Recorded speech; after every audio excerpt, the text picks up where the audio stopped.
The Mongol Conquests, 13th century destruction and connection. Introduction. A storm from the steppes. In the early 13th century, the world witnessed one of the most dramatic and transformative events in human history, the Mongol Conquests. From the windswept steppes of Central Asia emerged a force so powerful, so fast, and so ruthless that it reshaped continents. Entire cities were erased from the map, millions of lives were lost, and long-established empires collapsed in shock. Yet, paradoxically, this same force that brought destruction also created unprecedented connections. Trade routes flourished, cultures interacted, technology spread, and the world became more interconnected than ever before. The Mongol Empire was not just an empire of conquest, it was an empire of contradictions. This article explores how the Mongol conquests of the 13th century became both a symbol of devastation and a catalyst for global connection. The world before the Mongols. Before the rise of the Mongols, Eurasia was divided into powerful but fragmented civilizations. China was ruled by the Jin and Song dynasties. The Islamic world was dominated by the Khwarezmian Empire and the Abbasid Caliphate. Europe was fractured into feudal kingdoms, while Central Asia was home to nomadic tribes constantly competing for survival. Trade existed, but it was dangerous and limited. Political borders, bandits, wars, and religious conflicts made long-distance travel risky. The Silk Road was active, but unstable. Into this divided world came the Mongols, outsiders to settled civilization, underestimated by nearly everyone. Genghis Khan, the men who changed history. The story begins with Temujin, later known as Genghis Khan, born around 1162. His early life was marked by betrayal, poverty, and survival. After his father was poisoned, Temujin and his family were abandoned by their tribe and forced to live in extreme hardship. These experiences shaped him. Temujin learned that loyalty mattered more than noble birth, and strength mattered more than tradition. Through intelligence, diplomacy, brutality, and vision, he united the Mongol tribes by 1206. He was declared Genghis Khan, meaning universal ruler. From that moment, the Mongols were no longer scattered clans, they were a war machine. The Mongol way of war. The Mongols revolutionized warfare.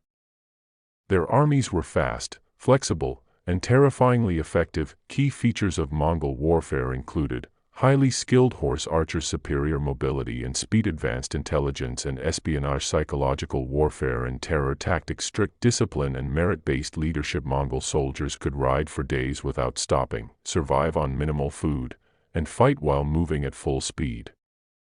They used fake retreats to lure enemies into traps and spread fear deliberately to force cities into surrender. Often, surrender meant survival. Resistance meant annihilation. The first conquests, China and Central Asia. Genghis Khan first turned east toward China. The Jin dynasty underestimated the Mongols, viewing them as barbarians.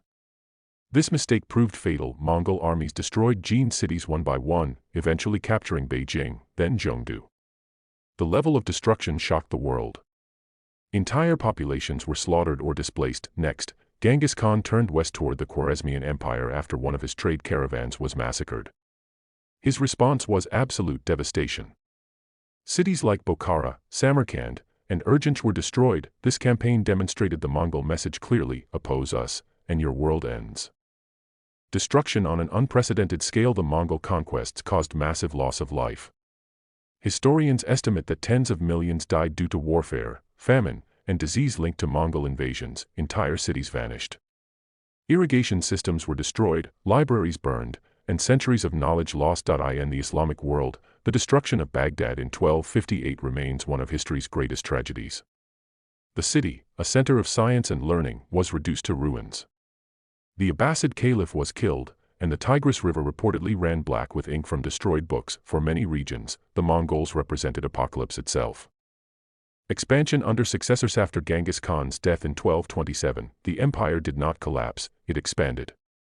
His sons and grandsons continued the conquest. The empire eventually divided into four major khanates: the Yuan dynasty in China, the Ilkhanate in Persia, the Chagatai Khanate in Central Asia, the Golden Horde in Eastern Europe. Under leaders like Ogedai Khan and Kublai Khan, Mongol power reached its peak. Europe faces the Mongols in the 1240s. Mongol armies entered Eastern Europe. They crushed Russian principalities and defeated European knights at the Battle of Legnica and Mohi. Europe was unprepared. Heavily armored knights were no match for Mongol mobility. Panic spread across the continent. Only the sudden death of Ogedei Khan forced the Mongols to withdraw, likely saving Western Europe from full invasion. Kublai Khan and the rule of China. Kublai Khan, grandson of Genghis Khan, completed the conquest of China and founded the Yuan dynasty. Unlike earlier Mongol rulers, Kublai adopted many Chinese administrative practices. He promoted trade, rebuilt infrastructure, and ruled over a multicultural empire. Under his reign, China became more open to foreigners than ever before. This period attracted travelers such as Marco Polo, whose accounts introduced Europeans to the wonders of East Asia. The Pax Mongolica, peace through power. Despite their brutality, the Mongols created something extraordinary, the Pax Mongolica, or Mongol peace. For the first time, much of Eurasia was united under one political system. Roads were protected, banditry reduced, and merchants could travel safely from China to Europe. Trade flourished. Silk, spices, gold, and ideas moved freely across continents.